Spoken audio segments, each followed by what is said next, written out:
Hello and welcome to In the Classroom with Benjamin Stewart. This is episode number 38. Today, I provide a list of do's and don'ts when writing an academic text. Okay, those of you who are taking thesis seminar wanted to spend a few minutes discussing things to do and things not to do in your formal writing when drafting up your literature review. And I'm going to begin first by talking about things that you should avoid. And I've got a list here that I'm going to share, and I'll try to include the list, the text, so that you can actually look at these later. But I wanted to purposefully share this with you through an audio, so realizing that you can pause the audio and take notes. And I really suggest that you create a list here. If you've had me in class before, the list that I share with you today is going to be very familiar. You may even already have this in your notes, I hope. But nonetheless, some of you have not had me in class, and I think it bears worth repeating anyway. I think this is a list worth repeating, and it's a list that I have shared at all levels, from prope to redacción de composition from 3rd, 4th, and 5th semester, to academic writing from 7th semester, and of course thesis seminar from 8th semester. So without further ado, let me get into the list. Again, this is in no particular order. The first thing I would avoid, I'm going to share with you first things to avoid. First thing on my list, the passive voice with the non-referential it. For example, it has been found, it has been seen. Any verb tense in the passive voice with the non-referential it, my suggestion would be to avoid it altogether. Now you may be asking, well, what do I do? How do I fix it? What if I feel compelled to use this phrase and I need to avoid it? What do I do? It's really simple. Just remove it and carry on with the sentence as you normally would. If, for example, you have a sentence like, it has been found that teachers make more than doctors. All you need to do is remove the phrase, it has been found. And you can say, teachers make more than doctors. Sounds much better. You've just changed it from the passive voice to the active voice, and you've gotten rid of the non-referential it. Now, the next thing on my list, don't overuse the passive voice.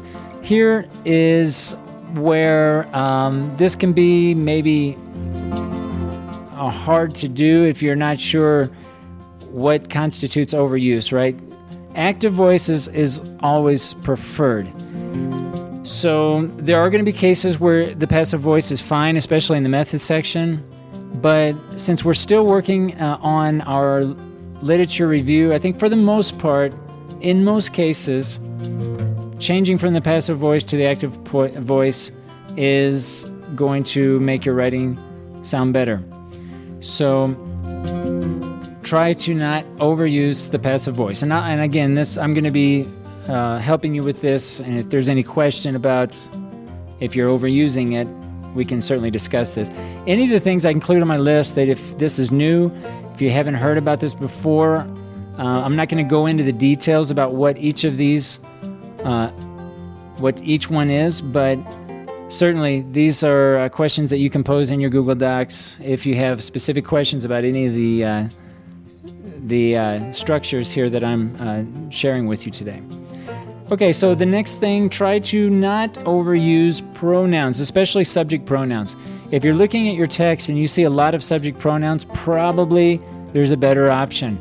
And most of the time, the better options include using synonyms. So instead of using pronouns, find out what the antecedent is and either use a synonym. You can use direct repetition, so there's nothing wrong with using exactly the same term again. Of course, you don't want to overuse that, but it's certainly an option. You can use hypernyms and hyponyms. You can use both of those. Basically, 4 options: direct repetition, synonyms, hyponyms, and hypernyms. Those are options instead of using pronouns. So again, if you feel compelled to use a pronoun, you've got 4 other options at your disposal, and try to use the most appropriate of those 4 depending on the context, depending on the discourse of your writing. Next, avoid overusing or avoid capitalizing to emphasize words. I see this a lot. We have a word that we feel is really important. It's a key word, and it's not a proper noun.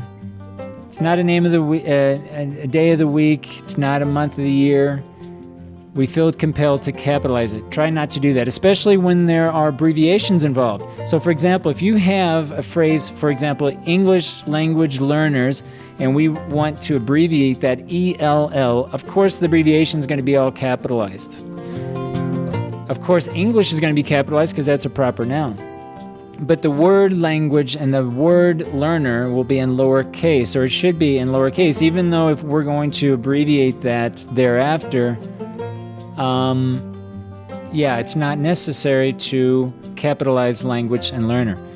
Also, whenever you are capitalizing, and I just came to mind this, I don't actually have it on my list, but if you are abbreviating, you want to spell out the term first and then abbreviate, and then thereafter you can abbreviate. It's not necessary, sometimes I'll see this, it'll say henceforth, some people will say henceforth, and then the abbreviation, or thereafter. There's different options. I don't think it's necessary. I think if you just abbreviate after you state the term, and it's important to state the term first, right? Don't abbreviate first and then write out the term. Write out the term first and then abbreviate. It's not necessary to put henceforth. Okay, so again, if you're going to write out English language learner and then parentheses ELL and then go on with your business. Okay, so abbreviation. Be careful with capitalization, I should say. Next, overuse. Don't overuse the phrase or sentences with there is, there are. And I'm like on the fence here. I'm almost willing to say avoid it altogether. I'm really close to just saying that. But try not to overuse it. So I guess I can't say never use it, but if I see a sentence with there is, there are, I'm automatically looking at what came before, what came after, and I'm almost certain to try to find a better way to write that sentence. And I would suggest that you do the same. The problem with there is, there are is the sentence, the subject, the placement of the subject. It's almost always better to have the subject at the beginning of the sentence in most cases. So be careful with there is, there are. Try not to overuse it. And if you feel compelled to write it, find the subject, find the verb, maybe introduce a transition before the subject, and 9 times out of 10, you're going to have a better sentence. Next, absolutely avoid there is, there are in the topic sentence. And I'll go ahead and add the verb to be as well. So try to avoid altogether there is, there are, and the verb to be in the topic sentence. The topic sentence is going to be our claim, remember. So we have to state a claim. A claim is something that's debatable, that's arguable. And anytime we start using the verb to be, it almost sounds like a fact or evidence. It almost sounds like a different type of sentence that we'll use later on, perhaps in the same paragraph, but not necessarily as a topic sentence, as a claim. So try to avoid there is, there are. Try to avoid the verb to be in the topic sentence. The topic sentence is the main idea of the topic of the body paragraph and will begin the body paragraph. Avoid overusing the same verbs, especially the verb to be and to have. Those seem to be popular verbs, and sometimes I'll see a body paragraph with just the verbs to be and to have all the way through. So try to avoid those two verbs, and of course try to avoid any verb that's being overused. And we don't want to overuse any word regardless of the part of speech, but typically the verb to be and to have are favorites among many. So try to find different verbs. Try to use a thesaurus to introduce more dynamic verbs. Try to overuse, there I said it again. Try not to overuse the semicolon. Remember, the semicolon is to separate two main clauses that really relate to each other. That's the key, that really are closely related. Most of the sentences that have two main clauses in the same sentence don't relate that closely to each other. They're going to be connected in some way, and maybe we have a coordinating conjunction that we can use. Maybe we have some sort of phrase to connect it, but seldom do we write over and over, sentence after sentence, two main clauses that really relate to each other. It gets kind of old overusing them, overusing the semicolon in that fashion. Try to avoid the comma splice. The comma splice separates two main clauses, and we want to avoid that. So no comma splices. No comma splices. I will see a lot of comma splices. I'll abbreviate it CS. So if you see CS in your documents, that's going to refer to a comma splice. If you see frag, F-R-A-G, that's going to refer to a sentence fragment. So we want to avoid sentence fragments. Sentence fragments are incomplete sentences. An incomplete sentence is missing either a subject or a verb at the clause level. So remember, we have clauses, we have some sentences that have more than one clause. We could have 3, even possibly 4 clauses in one sentence. So make sure that you're looking at the clause level. Find those clauses. If you find a subject, it's got to have a verb. If you have a verb, it's got to have a subject. And when I mean verb, I don't mean a verbal that functions as maybe a noun or an adjective. I'm actually referring to a verb phrase. If you find a verb phrase, it needs to have a noun phrase. If you have a noun, a subject, I should say. If you have a subject, it needs to have a verb. So make sure that you're not missing the subject or the verb, and the verb could be an auxiliary verb or it could be a main verb.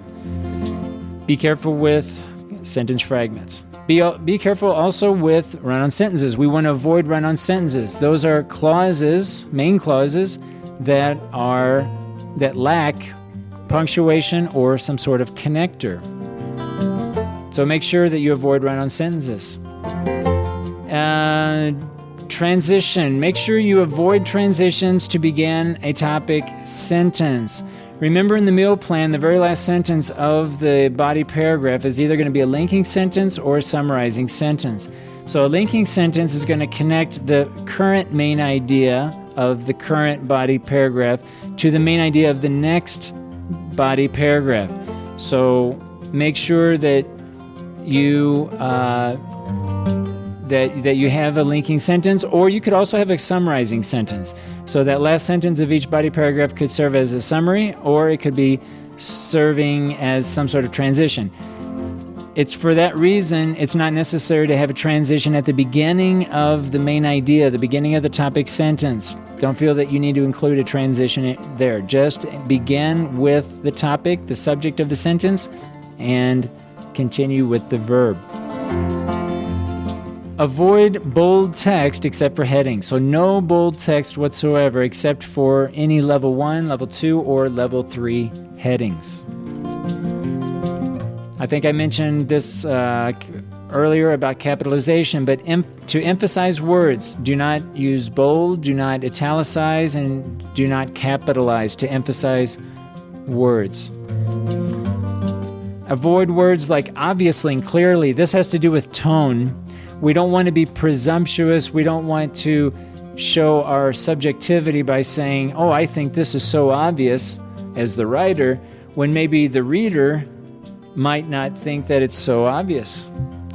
So you don't want to put them in a situation where they feel silly, stupid, or what have you, simply because you chose to use the words obviously or clearly. So try to avoid those types of words to begin sentences. Try to avoid those words altogether. Alrighty, the next list. The next list here I want to share with you are things to include. The top of my list here, the first item is the serial comma. Now, this is not your breakfast cereal. This is a serial comma, as in at least 3 things. When you're listing at least 3 things or more, make sure that you have a comma before the coordinating conjunction. Fanboys. Usually and is the most common, but it could be any of the coordinating conjunctions. For, and, nor, but, or, yet, or so. Those are our coordinating conjunctions, so make sure that you have a comma before the coordinating conjunction. I like apples, oranges, and bananas, so I have 3 things, 3 fruits that I like. So make sure that you have the comma before the connector and. I like apples, comma, bananas, comma, and oranges. The next on my list, make sure that you try to use dynamic verbs, action verbs. This brings your writing to life. Make sure not to overuse any verb, but try to include dynamic verbs throughout your writing. Be consistent with key words or specific words that have certain meanings in education. So here, I see this a lot in our field. We have words like activity, materials, techniques, methods, approaches, strategies, etc. So these words have specific meanings, especially in terms of your own study. And most of the time, these words are not interchangeable. And sometimes writers will use them interchangeably, and it can also often confuse the reader. So be very deliberate. When you use these terms, make sure that it's clear in your mind and throughout your writing what you mean by a technique. Are we talking about a teaching technique versus a learning strategy, a didactic material versus a method or an activity, right? Or even an approach, which is even more general.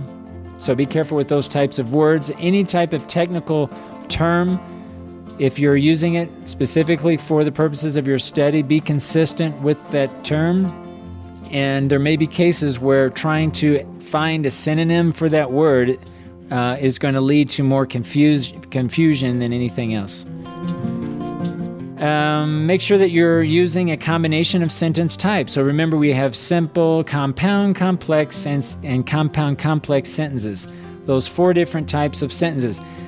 Probably 3 clauses is going to be the limit. There might be cases where you can squeeze in 4 clauses, but any more than that, your sentence is beginning to get too long. And one of the things that I talk a lot about are the differences between typically writing a sentence in Spanish versus in English. And in general, sentences in Spanish can tend to be longer than they are in English.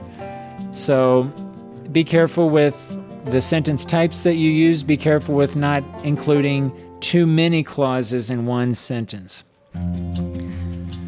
A cohesive text. Okay, so here we have transition. So here, this is an important point regarding how to try to connect ideas from one sentence to the next. And I want to give you a list of 4 options, 4 ways that you can connect ideas from one sentence to the next, thinking in terms of a body paragraph. So think of bridging ideas from one sentence to the next within the same paragraph. I want to give you a list of 4 options.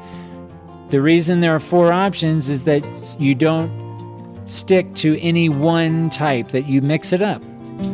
So the first option, rhyme and theme. Remember, there are 2 patterns in rhyme and theme. A theme typically is the subject of the sentence. The rhyme is the new information or the information that comes later. So the first pattern is use the same theme, new rhyme. So when you're moving from one sentence to the next, the second sentence, the next, or the following sentence, you might use the same subject as you used before. And when I say the same subject, I mean either through direct repetition, a synonym, a hyponym, or a hypernym. Those are your 4 options. So when I say the same theme, you actually have different options. It's not always direct repetition. And It can be a pronoun, but like I mentioned earlier, probably not, because in most cases, using using direct repetition, synonym, hyponym, or hypernym is going to be better than using a pronoun in most cases. But certainly a pronoun is another option. But you need to use the same theme and new rime. That's one sentence pattern. A second pattern for rime and theme is changing the rime from the prior sentence and changing that to the theme in the following sentence. So again, I'm not going to go into detail. These are things we've talked about in the past. These are things that you can ask about if you have doubts about how rime and theme work. But essentially, there are only two common patterns. Remember, every sentence has at least one rime and a theme. In some cases, a sentence commonly will have more than one rime and more than one theme. The next way that you can offer a good transition is through the use of sentence connectors. Sentence connectors typically occur at the beginning of the sentence. They can also occur in the middle of the sentence when you use a semicolon to connect two main clauses. A sentence connector is always followed by a comma. Sentence connector might be, on the other hand, therefore, in other words, also, moreover. Find your favorite list online. If you just do a search, you can find really good lists that are separated into categories, and those categories can help you determine which type of sentence connector to use. My advice is to use a list. Try not to make up or guess what a sentence connector is, because they're often idiomatic. So you might make the mistake of writing in the other hand instead of on the other hand. Why is it on the other hand? Who knows? It's idiomatic. So try to use or rely on those lists. Try to use that as a guide when you're using sentence connectors, and so that you're making the best choice and you're using the right forms of those sentence connectors in your writing. Another way you can offer transition through introductory phrases.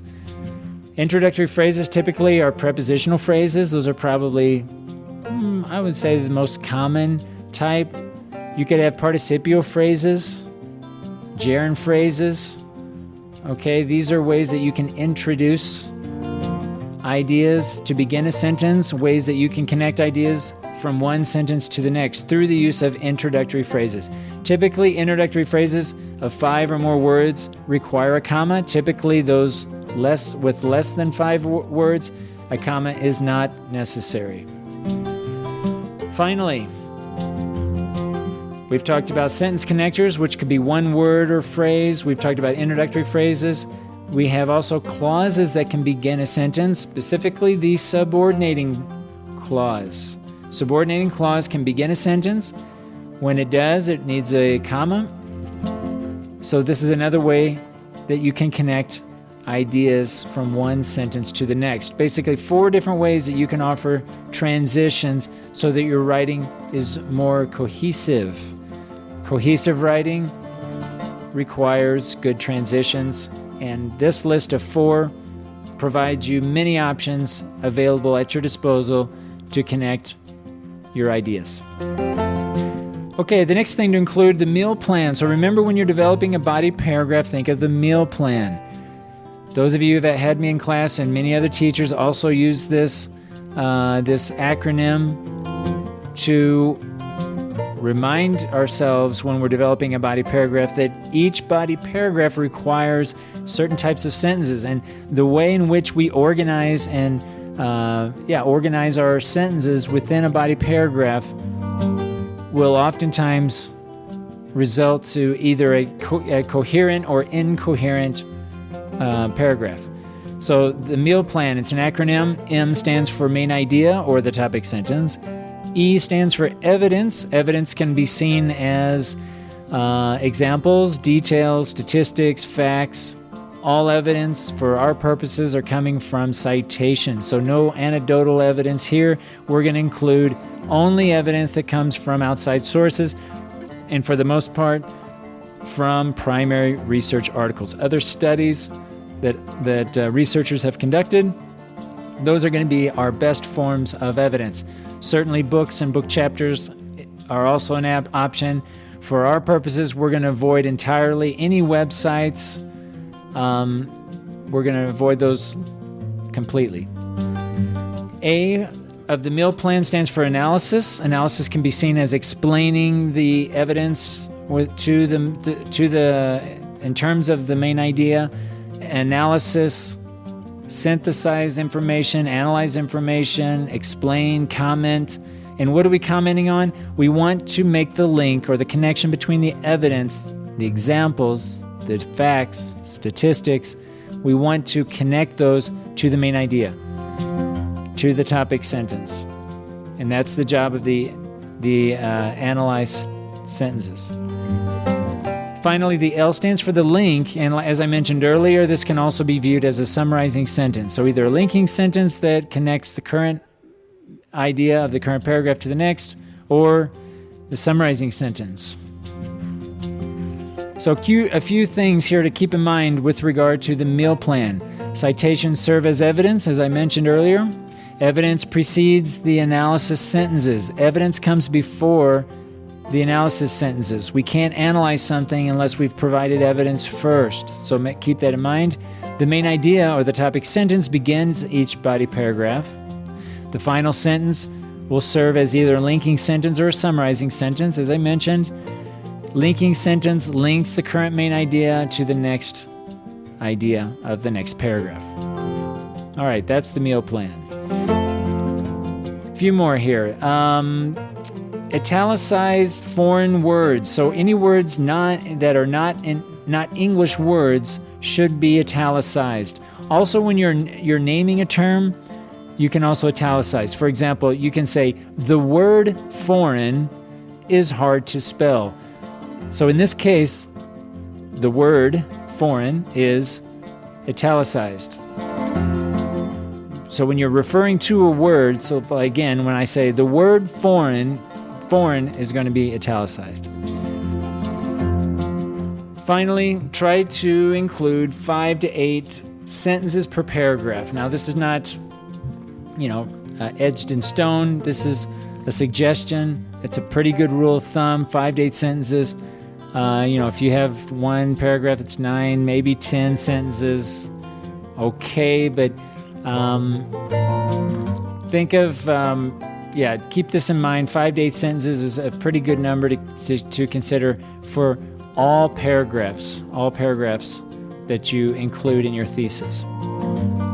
Okay, I think I'll stop here. That's quite a list. I know I am creating this video so that you can pause it, take notes, refer back to it. Again, I'm not going to go into greater detail about each one of these. These are things that certainly you have, for the most part, have come across in prior classes. If you have questions, please ask me. You can leave comments in your Google Docs. If I leave codes that refer to some of these, for example, comma splice, CS, frag, FRAG, that's going to refer to sentence fragments.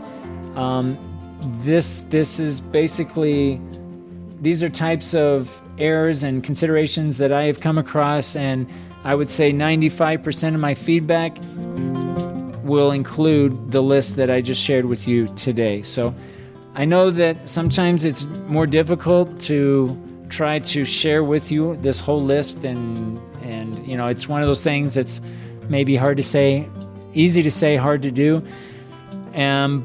But no worries, do the best you can, and if it helps going through this list beforehand or as you write, so be it. Wonderful. If not, that's fine too. I'll be providing feedback, and I will be talking about, again, most of this list with you as a group. And I'll go ahead and conclude with that. Again, if you do have questions about these errors, let me know. And again, I'll leave comments in your Google Docs. So good luck with your writing. I know this is crunch time. We have a deadline of next week. We have basically 10 days to finish. So do your best to write up the text. After giving you this long list, I guess I should say, don't worry too much about the errors at this point. Do your best to get finished writing up all of your ideas. Preferably finish by maybe 2 or 3 days before the due date so that I can provide you feedback and you can have a few days to review and revise your draft. That would be ideal. So try to get your ideas down. If anybody has questions about organization, certainly let me know. And try not to spend any more time than you have to. If you are not sure how to proceed or you're feeling frustrated, you need some assistance, again, leave comments in the Google Docs or schedule time with me in my office. All right, so I'll talk to each of you very soon, and good luck with your writing.